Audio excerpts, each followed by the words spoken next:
Good afternoon to those on the Eastern Time Zone, and good morning to those on Central, Mountain, Pacific, Alaskan, and Hawaii Aleutian time zones. My name is Mercedes Rubio, Chief of the CTSA Program Branch, Education and Training Section, and Program Officer and Point of Contact for the K-12 Mentored Research Career Development Program Award, which is a required component for the UM1 CTSA program. I am also the Program Officer and Point of Contact for the pre-doctoral and postdoctoral T32s, which are optional components for the UM1 CTSA program. The goal of this webinar is to provide an overview of the Career Training and Research Education FOAS and provide technical assistance to potential applicants to those funding opportunities. To answer questions regarding these FOAS, in addition to myself, we have Dr. Jamie Doyle, Program Officer and Point of Contact for the R25 Research Education Grants Program, Stacia Fleischer, Director for the Office of Grants Management, Dr. Nakia Brown, Scientific Review Officer, as well as other NCAT staff. During the presentation, we encourage you to send your questions about the CTSA Career Training and Research Education FOAS to the CTSA Training FOAS question at mail.nih.gov. I will refer to these as the CTSA Training FOA mailbox. Please specify which of these FOAS you have questions about as a way to make this process more efficient. At the end of the presentation, we will answer questions received. Institution-specific questions will not be answered during the webinar and should be submitted through your CTSA Program Officer and/or to the FOA mailbox provided during this presentation. After the webinar, we encourage applicants to reread the entire funding opportunities you're interested in submitting to and any related notices before submitting additional questions. On this slide, I highlight the various topics that will be covered during this webinar.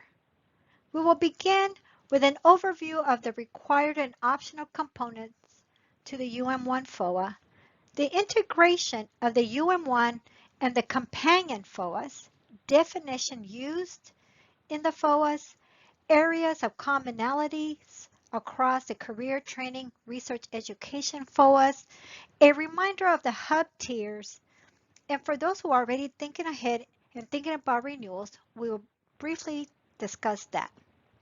Then we will move on to the K-12 FOA, a joint discussion of the T32 FOAs, the R25 FOA, and the RC2 FOA. There is some confusion about the submission timing of the UM1, the required K-12, and the optional components. The UM1 FOA only accepts applications that are part of a collaborative set of multiple applications. A set must contain one application to the UM1 FOA and one application to the K-12 FOA. A UM1 hub application without the required companion K-12 application will not be reviewed. The reviewed K-12 application would only be awarded if the UM1 application is awarded. However, if the UM1 application is funded and the companion K-12 application is not funded, a resubmission of the K-12 application will be accepted. One UM1 hub application may also submit concurrently or with the A1 resubmission, one application to the T32 pre-doc FOA, one application to the T32 postdoc FOA, one application to the R25, and or two applications to the RC2 FOA. Optional applications will only be awarded if the UM1 application is awarded.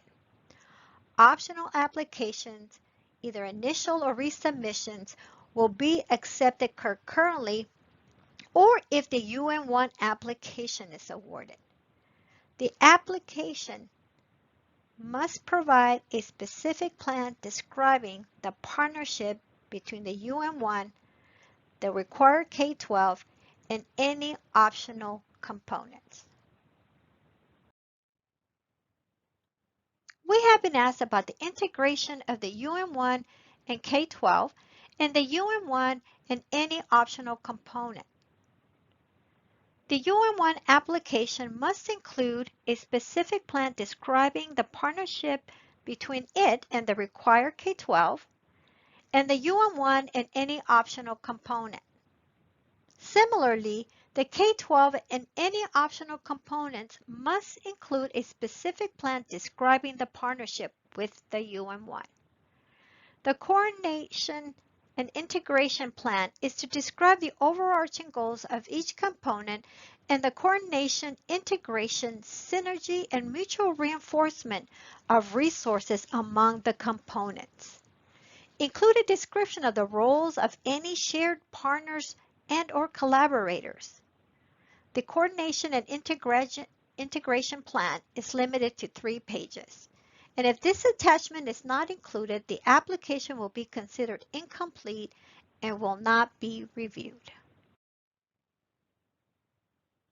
It might be the case that the UN-1 and the optional component grants are not submitted concurrently with the UN-1. Why now?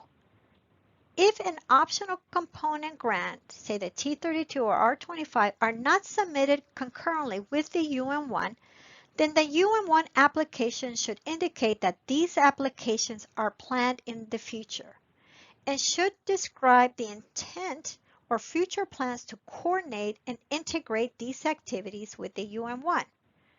When the optional component applications are submitted, these are to include a coordination and integration plan that provide the current plans.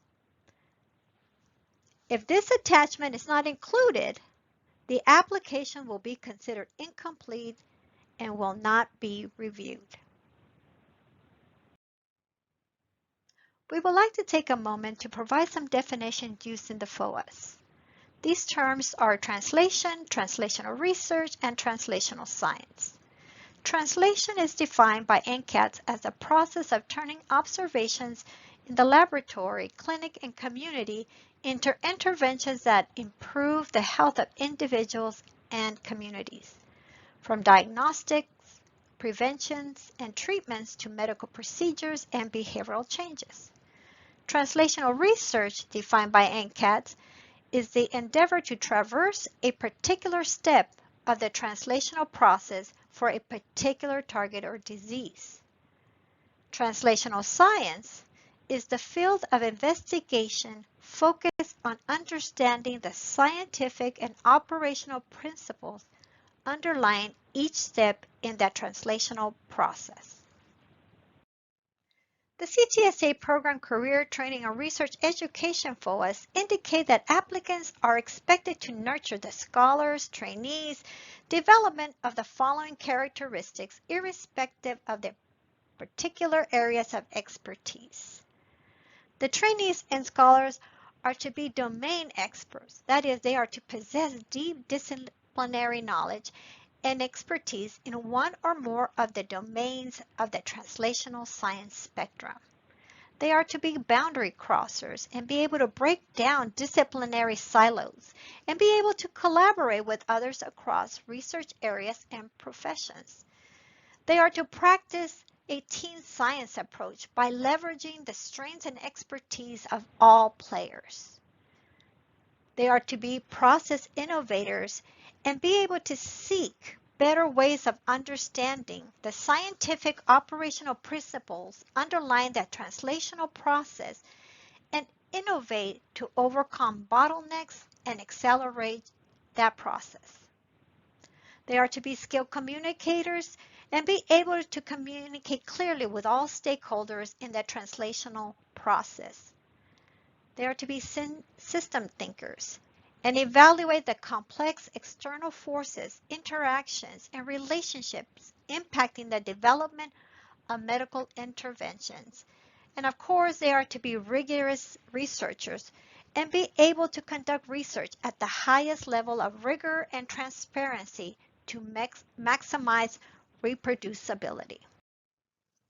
The CTSA program Career Training and Research Education FOAs have some areas of commonalities. In addition to nurturing and developing the characteristics of a clinical and translational scientist, funding programs are expected to implement the following: core knowledge expectations in clinical and translational science research, clinical and translational science research as a team-based endeavor. They are to leverage and build on institutional strengths. Through understanding career opportunities, scholars and trainees will learn about career opportunities in clinical and translational science and will gain a professional network beyond the local institution.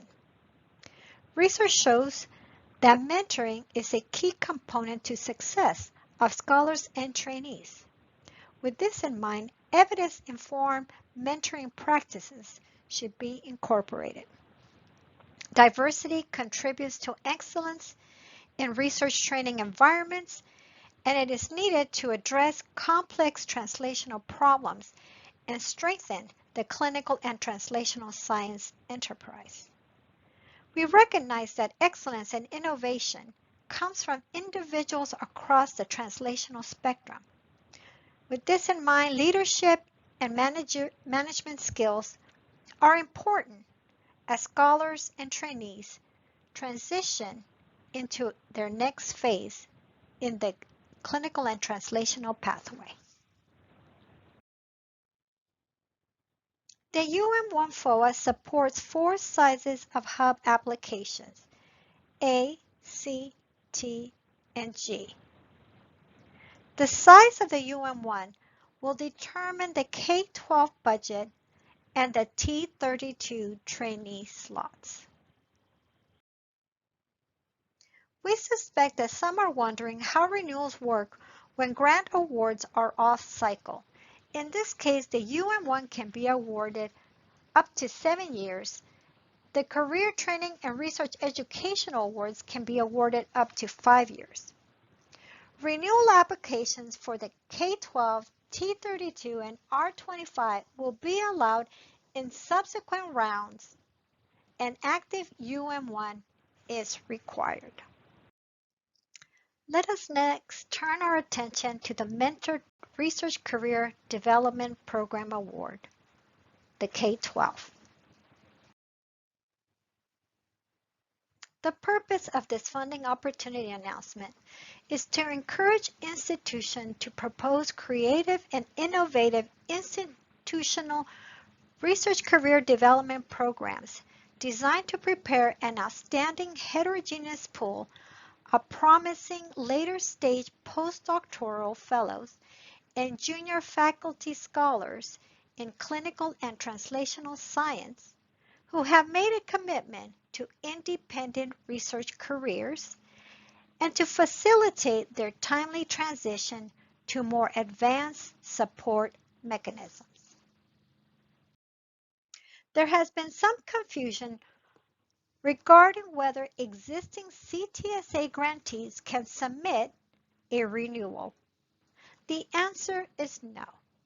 Although the FOA indicates that new, renewal, submission, and revisions are allowed, all of these applications will be new. It is critical that applicants follow the training T instructions, except when instructed to do otherwise. We also encourage applicants to check the FOA for additional items that are required, such as attachments and tables. Let's move on to program consideration and scholars. Applicants are expected to identify research career development needs and objectives. The application must clearly indicate the number of scholar appointments proposed for each year. Scholar support is provided for a minimum of 2 years and a maximum of 5 years of consecutive funding for each scholar, consisting of a 12-month appointment, providing their progress towards an independent academic career is on track and is satisfactory.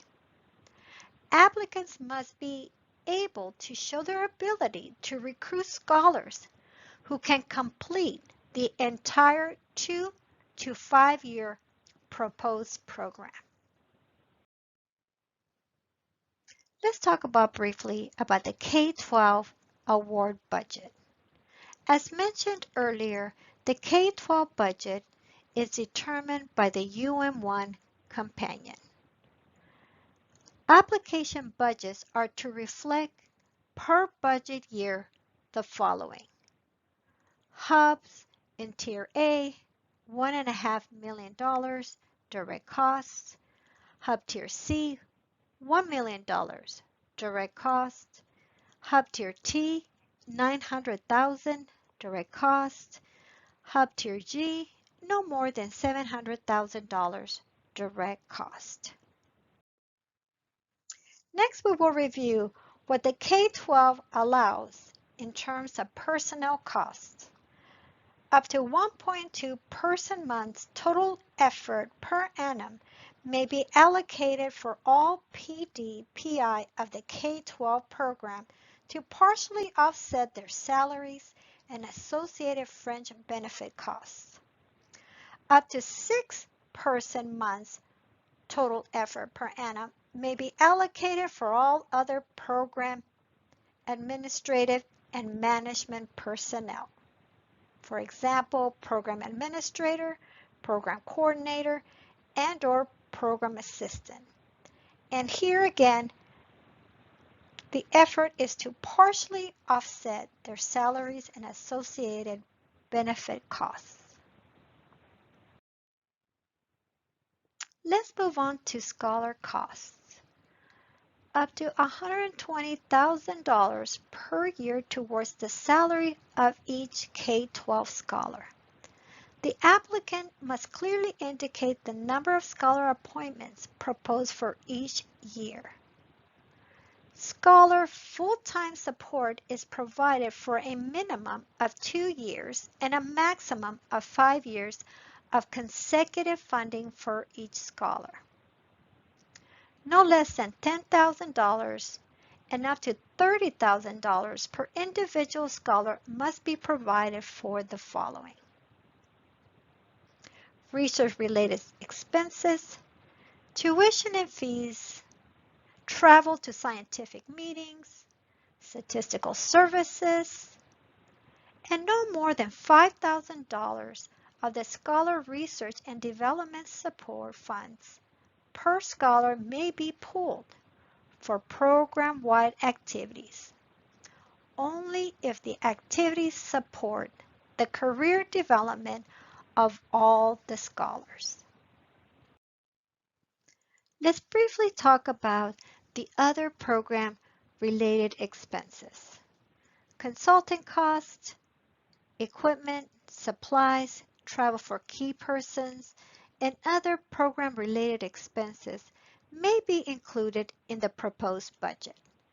These expenses must be justified and specifically required by the proposed program and must not duplicate items generally available at the applicant institution. Applicants are to follow instructions provided in the SF424 application guide. Particular attention must be given to the required tables that are to be submitted in Forms G. Applicants should summarize in the body of the application key data from the tables that highlight the characteristics of the applicant pool, faculty mentors, the education and career outcomes of participants, and other factors that contribute to the overall environment of the programs. For this FOA, applicants should use the following data tables only. Table 2, Table 3, Table 4, and Table 8C, Part 3. For Part 3 is for new applications. If you have questions about this FOA, here are the individuals to contact. If you have questions you would like to submit them via email, please send the email to the CTSA Training FOA's questions mailbox.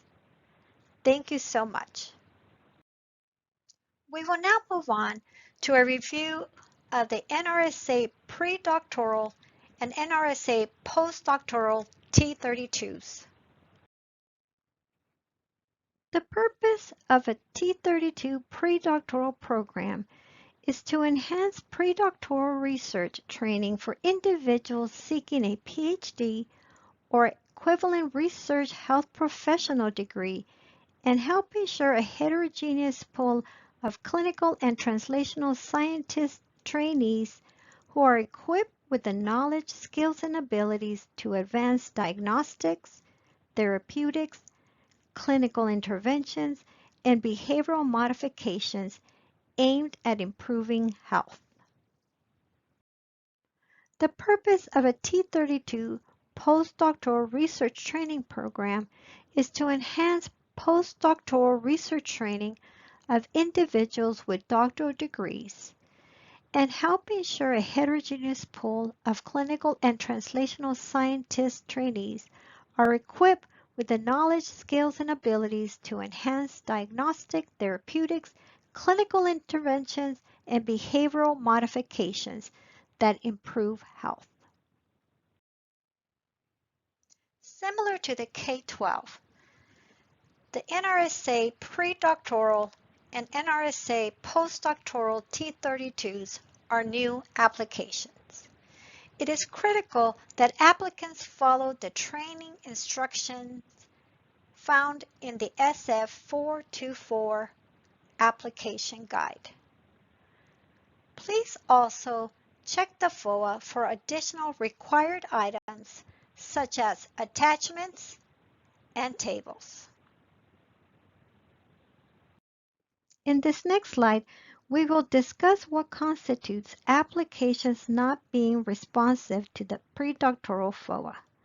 The following types of applications will be deemed non-responsive and will not be reviewed. New applications that are not submitted concurrently with the required UM1. Applications proposing combined pre-doctoral and postdoctoral training under this FOA. Applications that propose short-term research experiences. Resubmission of the T32 pre-doctoral application that is not linked to a funded UM1. And applications proposing postdoctoral training. In this next slide, we will discuss what constitutes applications not being responsive to the FOA. The following types of applications will be deemed non-responsive and will not be reviewed. New applications that are not submitted as part of the companion and required UM1. Applications proposing combined pre-doctoral and postdoctoral training under this FOA. Applications that propose short-term research experiences, and resubmissions of T32 postdoctoral applications that are not linked to a funded UM1. Next, we want to highlight the number of trainee slots for the T32 program as they relate to the UM1 tiers. Applications are to reflect the following per budget period. Hub Tier A, 10 trainee slots. Hub Tier C, 8 trainee slots. Hub Tier T, 6 trainee slots. Hub Tier G, no more than 4 trainee slots. Next, we want to highlight the trainee slots for the T32 postdoctoral program and how the slot numbers relate to the UM1 tiers.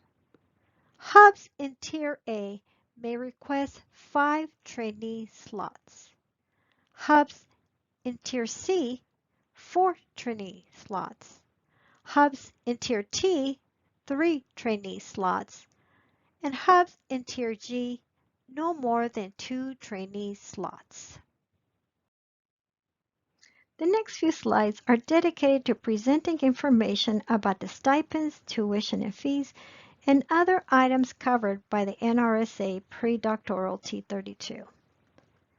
The NRSA awards provide stipends and a subsistence allowance to help defray living expenses during the research training experience for trainees. For the predoctoral fellows, the stipend amount for fiscal year 21 is noted on this slide. For fiscal year 21, the NRSA stipends for postdoctoral trainees are noted here. The stipend level for a trainee is determined by the number of full years of relevant postdoctoral experience when the award is issued. The T32 also provides support for tuition and fees. NIH will contribute to the combined cost of tuition and fees at the rate in place at the time of award. An amount per predoctoral trainee equal to 60% of the actual tuition level at the applicant institution. Up to $16,000 per year will be provided. An amount per postdoctoral trainee equal to 60% of the actual tuition level at the applicant institution. Up to $4,500 per year will be provided. As a reminder, applicants, please do not apply the tuition formula. At the time of the award, grants management will apply the formula. Stipend levels, as well as funding amounts for tuition and fees and institutional allowance, are annually announced in the NIH Guide for Grants and Contracts, and they could also be found in the NRSA webpage. Next, we will briefly cover trainee travel and training-related expenses. NCAS will provide up to $1,500 per trainee to travel to scientific meetings. NIH will provide funds to help defray other research training expenses as well. For fiscal year 21, training-related expenses on institutional grants is as follows. Per predoctoral trainee, $4,200. Per postdoctoral trainee, $11,850. Let's talk about the training tables. Particular attention must be given to the required tables that are now in Forms G. Applicants should summarize in the body of the application key data from the tables that highlight the characteristics of the applicant pool, faculty mentors, the educational and career outcomes of participants, and other factors that contribute to the overall environment of the program. As a reminder, please ensure that the text matches the tables. The contacts for this FOA are noted on this slide. I would like to thank my colleagues who have helped in the preparation of these slides and all of you for your attention. Thank you. In the next few slides, we're going to briefly discuss some review criteria. Section 4, Application and Submission Information section of the FOA informs applicants about some of the required attachments. There are 7 attachments noted here. If these attachments are not included, the application will be considered incomplete and will not be reviewed. These attachments are in addition to the institutional environment and commitment letter and do not count against the 25-page program plan page limit. In Section 5 of the FOA, under the score review criteria, you will find the criteria reviewers use to assess the scientific merit of the application. As you can see, these are standard NIH review items. Under additional review criteria and additional review consideration, here these items are not scorable items. We want to thank you for the questions you have submitted to date. A set of responses to these questions will be posted at the web page noted here.